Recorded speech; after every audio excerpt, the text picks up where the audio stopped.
वृंदावन धाम, वृंदावन बिहारी, बांके बिहारी के शरणार बिंदों में शतकोटि नमन करते हुए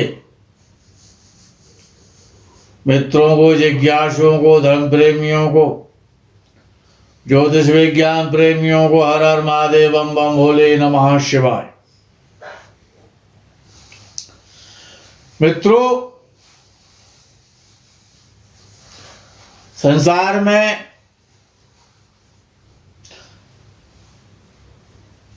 अनेकानेक प्रकार के विद्वानों ने ज्योतिष का परीक्षण निरीक्षण किया तो बताया कि लग्न शरीर है। लग्न शरीर है और शरीर का जो लॉर्ड है, शरीर का जो मालिक है वो लग्नेश है।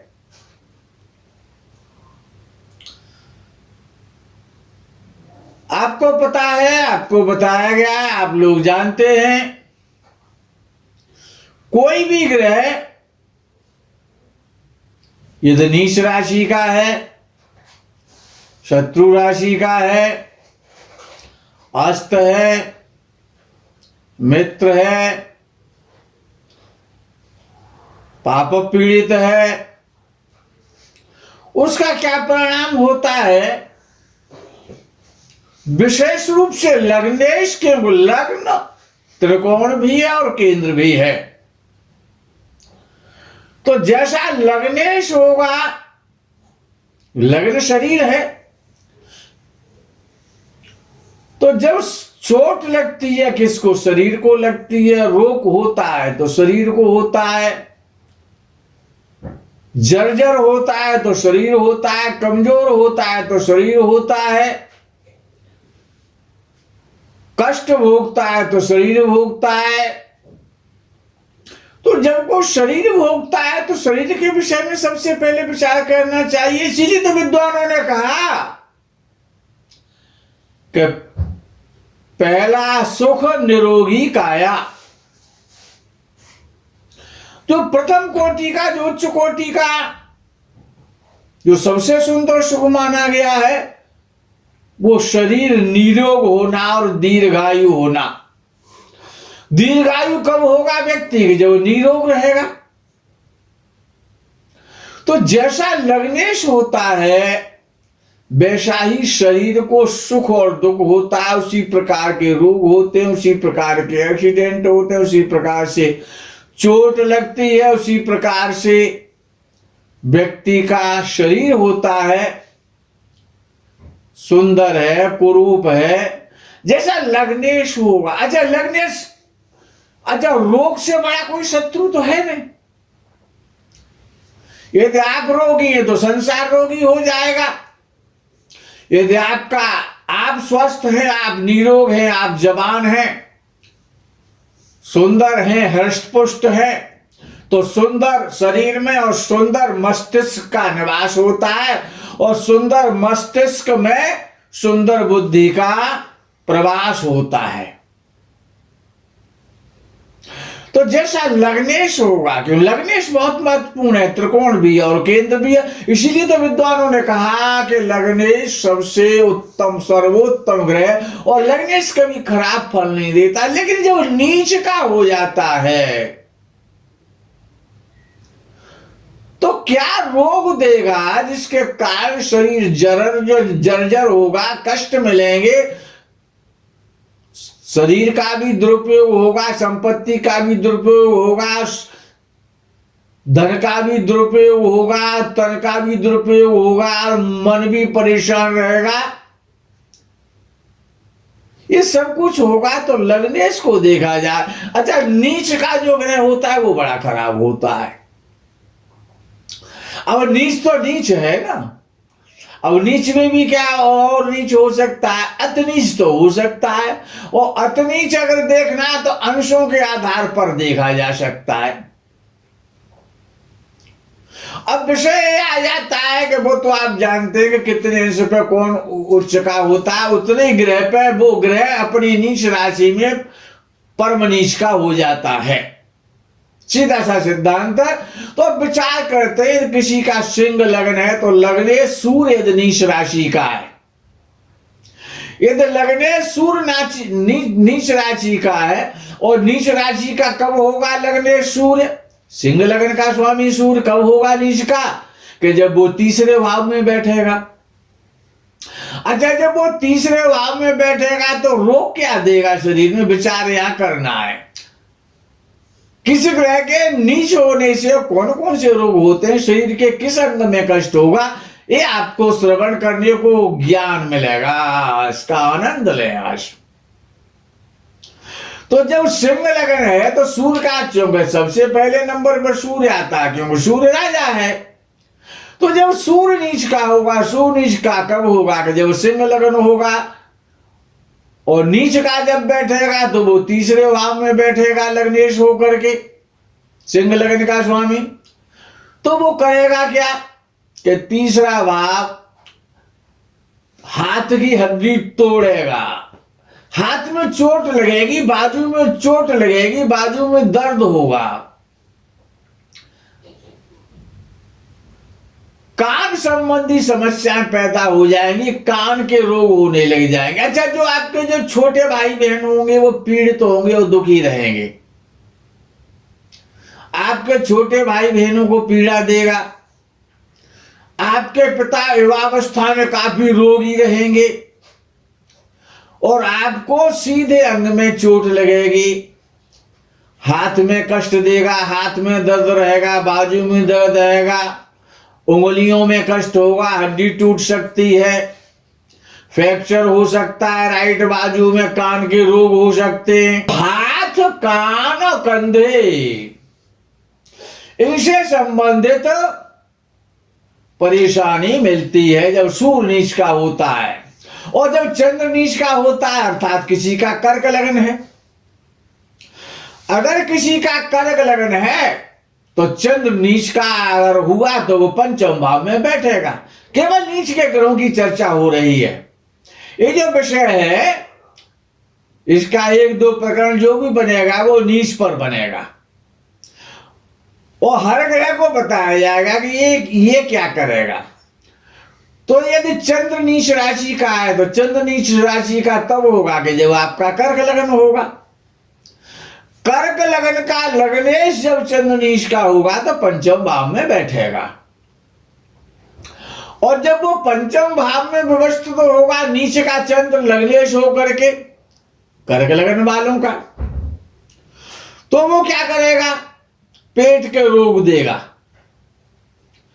अपच पैदा करेगा, पेट में कष्ट रहेगा, पेट बढ़ जाएगा, पेट के रोग होंगे, जलोदर हो सकता है, पेट में कोई न कोई प्रॉब्लम्स रहेंगे, कन्या संतान होगी वो अच्छी नहीं होगी। ये तो मंगल नीच राशि का हो गया। अब मंगल की तो दो राशियां, अगर वो मेष राशि का नीच का हुआ तो चौथे भाव में बैठेगा। लग्नेश मेष लग्न वालों का मंगल यदि नीच राशि का होगा तो वो चतुर्थ भाव में बैठेगा। और यदि वृश्चिक लग्न हुआ तो आपका मंगल अगर नीच का होगा तो वो नवम भाव में बैठेगा। अच्छा, परिणाम दोनों भावों में अलग अलग हो जाएगा। एक ही ग्रह जब दो राशियों का स्वामी होता है, जब वो नीच राशि का होता है तो वो दो भावों में बैठता है, और जब वो दो भावों का स्वामी बन जाता है, दोनों भावों में बैठता है, तो अगर मेष लगन है आपका और मंगल आपका नीच राशि का है तो चतुर्थ भाव में बैठेगा, और चतुर्थ भाव में जब बैठेगा तो वो सीने से संबंधित, चेस्ट से संबंधित रोग देगा आपको, हार्ट से संबंधित प्रॉब्लम देगा, चेस्ट से संबंधित आपको रोग होंगे, कफ के रोग देगा, खांसी का देगा, निमोनिया का देगा, श्वास संबंधी प्रॉब्लम करेगा, चेस्ट से संबंधित परेशानियां मंगल चतुर्थ भाव में पैदा करेगा। अच्छा क्यों? अच्छा मंगल क्या है कि आपके छाती में रोग होंगे तो शरीर कमजोर हो जाएगा। यदि आपका मंगल वृश्चिक राशि का है, यानी वृश्चिक लगन का स्वामी है, यदि आपका लगन वृश्चिक है तो जब मंगल नीच का हो जाएगा लग्नेश, तो वो नवम भाव में बैठेगा। अच्छा जब वो नवम भाव में बैठेगा तब क्या करेगा कि वो पिता से विरोध कराएगा। अच्छा नवम भाव है क्या कि हमारी जो पीठ होती है, जो शरीर की जो बैक होती है, बैक साइड पीठ कहते हैं जिसे, तो पीठ संबंधी पर यानी रीढ़ की हड्डी में प्रॉब्लम देगा। फोड़े फुंसी करेगा, कहां? पीठ में करेगा। पीठ में रोग होंगे, पीठ में दर्द होगा, फोड़े फुंसी पैदा करेगा और पीठ का ऑपरेशन होगा। नितंब के रोग देगा, हिप्स, जो हिप्स है हमारे, या जो हमारी जो मांसपेशियां, जो मंगल मांसपेशियों का कारक है, ये नीच का हो जाएगा तो आपकी मांसपेशियां कमजोर हो जाएंगी। आपके नितंबों में, आपके हिप्सों में कष्ट होगा, उनमें रोग हो जाएंगे, वो कमजोर हो जाएंगे। कौन? मसल, आपके मसल्स कमजोर हो जाएंगे। हिप्स में ज्यादा आपके जो मांसपेशियां हैं, तो नितंब के रोग देगा, पीठ के रोग देगा जब मंगल वृश्चिक राशि, वृश्चिक लगन का स्वामी होकर के जब नवम भाव में नीच का बैठेगा तो। अच्छा मंगल अग्निकांड भी करा देता है, अग्नि से आप जल सकते हैं, आपको बिजली का करंट लग सकता है। तो जिनका मंगल नीच राशि का, उनको अग्नि से, बिजली से सावधानी बरतनी चाहिए। हथियारों से दूर रहना चाहिए, अपने घर में हथियार नहीं रखना चाहिए उनको। अच्छा अगर किसी का बुध नीच राशि का है, अगर किसी का बुध नीच राशि का है तो मिथुन और कन्या लगन वालों का स्वामी बन जाएगा, अगर बुध नीच राशि का बनेगा। अच्छा बुध यदि नीच राशि का होगा तब वो क्या करेगा कि बुध जब नीच राशि का होगा मिथुन लगन वालों का, तो वो दशम भाव में बैठेगा, और जब वो दशम भाव में बैठेगा तो क्या करेगा? यहां पर केवल रोग की बात हो रही है। आपको रोग कौन सा होगा शरीर में? वैसे तो उसको नियम के अनुसार चमड़ी का रोग देना चाहिए, क्योंकि बुध जो है वो त्वचा का स्वामी है, चमड़ी का, स्किन का स्वामी है ना, और दशम भाव में बैठेगा तो दशम भाव के आगे वहां पर वो घुटने होते हैं शरीर के, घुटनों में रोग देना चाहिए, लेकिन घुटनों में रोग नहीं होगा, क्योंकि बुध की जो स्थिति होती है वो केंद्र में, अगर केंद्र में बैठा हुआ है तो बुध बहुत बलवान होता है, तो वो घुटनों के रोग तो नहीं देगा, क्योंकि बुध हमेशा बड़ा बलशाली होता है केंद्र में। लेकिन दशम भाव में जब बुध बैठेगा तो घुटनों का दर्द देगा, घुटनों में दर्द होने लगेगा, जल्दी घुटने आपके परेशान आपको करने लगेंगे जब नीच राशि का बुध मिथुन लगन वालों का जब दशम भाव में बैठेगा, तो घुटनों से संबंधित प्रॉब्लम देगा, घुटनों का दर्द देगा, घुटने बेकार करेगा, घुटना जाओगे, घुटनों चलने लग जाओगे। ये तो कन्या लगन आपका हुआ तो ये तब बुध नीच राशि का हुआ, तब वो सप्तम भाव में बैठेगा, और जब वो सप्तम भाव में बैठेगा तो कायदे में तो उसे मूत्र संबंधी रोग देने चाहिए, गुप्त रोगों की शिकायत देनी चाहिए। सप्तम भाव मूत्रालय है, मूत्र स्थान है, लिंग स्थान है, तो मूत्र संबंधी रोग देने चाहिए, लेकिन वो मूत्र संबंधी रोग नहीं देगा, वहां पर वो त्वचा का कारक हो जाएगा, स्किन का कारक हो जाएगा। यदि कन्या लगन है और बुध आपका नीच राशि का सप्तम भाव में बैठेगा तो वो क्या करेगा? त्वचा संबंधी रोग देगा, दांत का रोग देगा, खाज का देगा, खुजली का देगा, एक्जिमा का देगा, सफेद जो दाग होता है सब सफेद दाग हो जाते हैं, काले दाग हो जाते हैं, लाल दाग हो जाते हैं, दाग धब्बे देगा बॉडी पर, स्किन के रोग देगा, यदि आपका बृहस्पति नीच राशि का, अर्थात नीच राशि का बृहस्पति कब होगा कि जब आपका धनु या मीन लग्न होगा, और जब आपका धनु वालों का लग्नेश बृहस्पति बनेगा तो वो दूसरे भाव में बैठेगा नीच राशि का होकर के धनु लग्न वालों के लिए। तो वो क्या करेगा कि वो मुख से संबंधित रोग देगा, मुख के रोग देगा, मुख में कैंसर दे सकता है, मुख में प्राय कोई न कोई कष्ट रहेगा, दांत जल्दी उखड़ जाएंगे, परिवार से आपके संबंध बढ़िया नहीं रहेंगे, आपको धनी नहीं बनने देगा और मुख संबंधी रोग देगा। यदि आपका मीन लग्न हुआ तो क्या होगा? यदि आपका मीन लग्न है तो लग्नेश बृहस्पति होगा और लग्नेश आपका 11वें भाव में बैठा होगा, और 11वें भाव में बृहस्पति कारक होता है, बड़ा पावरफुल होता है। 11वें भाव में बृहस्पति बड़ा गुरु जो है बड़ा बलशाली हो जाता है, पावरफुल होता है, तो वो पैर में कष्ट देगा। नीच राशि का बृहस्पति यदि 11वें भाव में बैठा है लेकिन पैर में कष्ट देगा, और ये कष्ट तब ज्यादा बढ़ जाता है किसी भी ग्रह का नीच में होने से, जब पाप प्रभाव उस पर और बढ़ जाता है तो रोग निश्चित रूप से हो जाता है। फिर पाप प्रभाव होने के कारण ये शोक प्रभाव है तो रोग तो होगा लेकिन वो कवर हो जाएगा, आप उससे ठीक हो जाएंगे, लंबे समय का रोग नहीं हो पाएगा।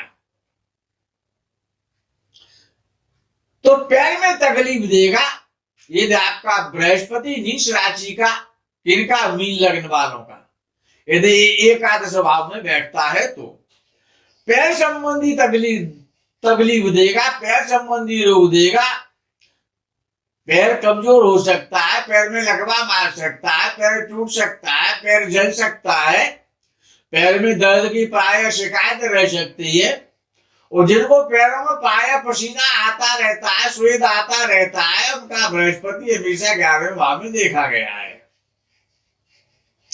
अच्छा, यदि आपका शुक्र नीच राशि का है तब क्या होगा कि शुक्र तो वृषभ और तुला लग्न वालों का नीच राशि का हो सकता है, तो किसी का नीच राशि का लग्नेश बनेगा नहीं। और जो यदि आपका वृषभ लग्न है तो शुक्र आपका नीच राशि का होकर के पंचम भाव में बैठेगा, और जब वो पंचम भाव में बैठेगा तो क्या करेगा? पेट संबंधी समस्या पैदा करेगा, पेट के रोग देगा आपको, पेट से आप परेशान रहेंगे, भूख कम लगेगी, कभी पित्त ज्यादा बढ़ जाएगा, कभी पित्त कम हो जाएगा, यानी पेट संबंधी आपको रोग देंगे। अच्छा, यदि आपका तुला लग्न है तो 12वें भाव में शुक्र आपका नीच राशि का बैठेगा लग्नेश होकर के, यदि आपका तुला लग्न है तो क्या होगा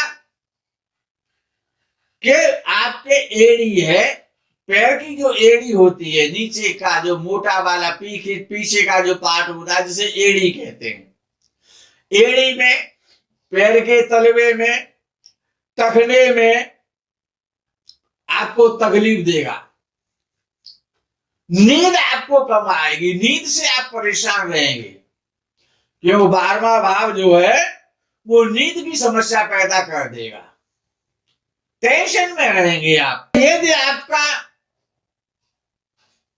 वृषभ लग्न है तो मैंने आपको बता दिया, सप्तम भाव में पाप ग्रस्त हो जाता है, सप्तम भाव में बैठ करके, यहां पर नीच राशि नहीं है, पापग्रस्त हो जाता है, पाप पीड़ित हो जाता है, तो गुप्त स्थान के रोग, मूत्र स्थान संबंधी रोग देता है। अच्छा, वो शनि का नंबर आ जाता है तो मकर या कुंभ लग्न है और आपका शनि है और नीच राशि का हो गया।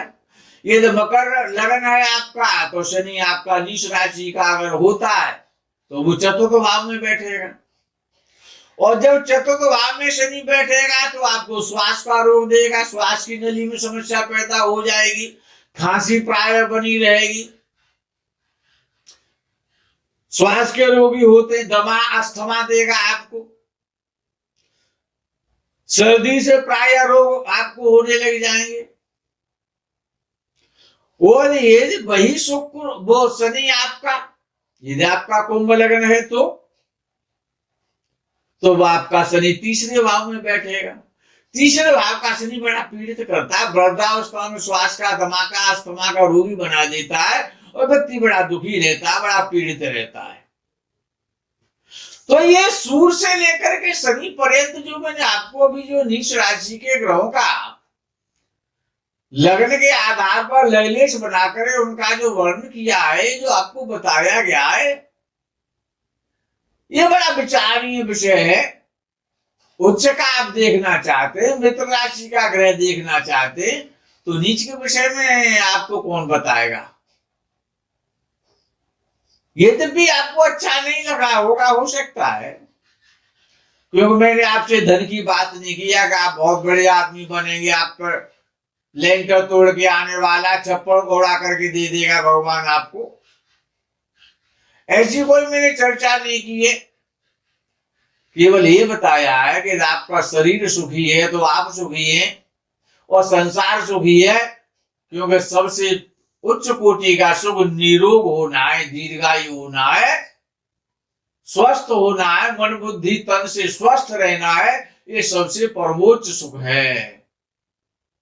तो आपको कौन सा रोग हो सकता है लग्नेश के नीचे होने पर, ये आप अपनी कुंडली के द्वारा, भावेशों के द्वारा, भाव के द्वारा आपको ये बताया गया। इस ज्ञान का ज्ञान आर्जन करें और उस पर विचार करें कि उस ग्रह को अगर आपका लग्नेश दुर्भाग्य से नीच राशि का है तो आपको उसी ग्रह से संबंधित शरीर कष्ट ना पाने के लिए आपको उपाय करने होंगे।